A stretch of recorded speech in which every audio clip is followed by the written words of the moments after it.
Hello বন্ধুরা, কেমন আছো তোমরা? আশা করি সবাই ভালো আছো। তো ফাইনালি বন্ধুরা, আজকে আমাদের গাছে নারকেল পারলো। তো নারকেলগুলো পারলো, আমাকে ডাকা হয়নি, আমি টেরও পাইনি যে নারকেলগুলো পারছে। তো শেষমেশ পারা হয়ে গেছে, তখন আমি আসি। তো দেখতে পাচ্ছ অনেকগুলো নারকেল।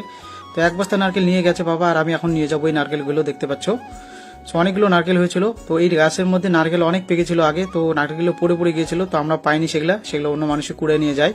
তো যাই হোক, শেষমেশ নারকেলগুলো পাড়িয়ে নিয়েছি, এখন যাবো। তো এখানে শুধু আর এক বস্তা নারকেল হবে, তো এগুলোকে নিয়ে আমাকে ফটাফট বাড়িতে নিয়ে যেতে হবে। তো তারপর আমি চলে আসলাম আমাদের বাড়ির পিছন দিকে। তো বাড়ির পিছন দিকে দুটো গাছ আছে, তো এই গাছের মধ্যেও নারকেলগুলো অনেক কটা পেকেছে আর অনেক কটা জ্বালা জ্বালা আছে। তো এখানে একটি ঘোড়ার মধ্যে নারকেল ছিল দুটো, তো একটা পড়ে গেছে, তো সেটা আমরা পাইনি। তো আরেকটি নারকেল আছে, সেটাকে এখন পারবো। এই মই দিয়ে উঠে টিনের ছাপড়ার মধ্যে উঠতে লাগবে, উঠে এখানে পারতে লাগবে। তো ফটাফট আমি এখানে উঠে যাই, উঠে যাওয়ার পরে সেই লগি দিয়ে আমাকে সেই নারকেলটা পারতে হবে। তো ছাপড়ার মধ্যে উঠে আমি ফটাফট লগি দিয়ে সেই নারকেলটাকে পারি। দেখতে পাচ্ছ সেই নারকেলটা একদম পুরো পেকে গেছে। সেখানের মধ্যে আরেকটি নারকেল ছিল, সেটা তো পড়ে গেছে, সেটা পাইনি আমরা। সো যাই হোক, এই নারকেলটা দেখতে পাচ্ছ কত সুন্দর পেকেছে। তো এটা এখন একদম পুরো হয়ে গেছে।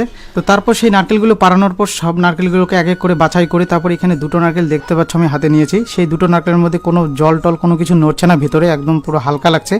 তো তাই জন্য আমি এই সারা দেখতে পাচ্ছ এই সন্নাটা দিয়ে কাটছি। তো এটা বিশেষ করে আমি নারকেল ছোলার জন্য বানিয়ে নেওয়া হয়েছিল। তো দেখতে পাচ্ছ কত সুন্দর, মিনিটের মধ্যে একটি নারকেল একদম ছোলা হয়ে যাচ্ছে। সো সেটাকে ফাটাই দেখবো তার মধ্যে কিছু আছে কিনা। তো ফাইনালি সেটার মধ্যে এখন দেখতে পাচ্ছ কোনো কিছু নেই, একদম পুরো ফাঁকা। তো যাই হোক, এখন দ্বিতীয় নারকেলটি আছে, সেটাকেও এখন কাটবো, সেটাকেও দেখবো যে সেটার মধ্যে কিছু আছে কিনা, কারণ সেটাও একদম পুরো হালকা লাগছে, হয়তো জল টল সব বেড়ে গেছে, মনে তো হচ্ছে এটাতেও কিছু নেই, হতে পারে। যেটা ভাবলাম সেটাই হয়েছে বন্ধুরা। দেখতে পাচ্ছ এই নারকেলটার মধ্যে একদম পুরো ফাঁকা, কিচ্ছু নেই, একদম সব পড়ে গেছে। যেহেতু দুটো নারকেল কাটে কিছু পেলাম না, তো শেষমেশ একটা ভালো একটা জ্বালা দেখে নারকেল নিলাম। তো দেখবো এটার মধ্যে এখন আছে কিনা। তো এটার মধ্যে পুরো ফুলফাল জল বোঝা যাচ্ছিল, তো তাই জন্য এটাকে ফটাফট কেটে ফেলি। তো কাটার পরে সেই নারকেলটার মধ্যে আছে কিনা সেটা দেখতে পাবা তোমরা। তো তোমরা যদি ফটাফট এইভাবে নারকেল ছুলতে চাও, তো তোমরাও এরকম করে একটা পুরো সন্না নিতে পারো বানায়। তো দেখতে পাচ্ছ আমার নারকেলগুলো পুরো কমপ্লিট হয়ে গেছে, একদম পুরো ফ্রেশ দেখতে পাচ্ছ। তো দেখে মনে হচ্ছে এটা জ্বালা হবে, বেশি পুরো হবে না। তো ফটাফট এটাকে আমি ফাটাই নিয়ে সেই জলটা যে আছে সেই জলটাকে পুরো বের করে নেব সেই গ্লাসের মধ্যে।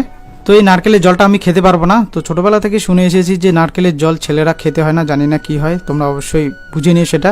সো সেই জলটা আমি খাবো না, সেই জলটা অন্য কেউ খাবে।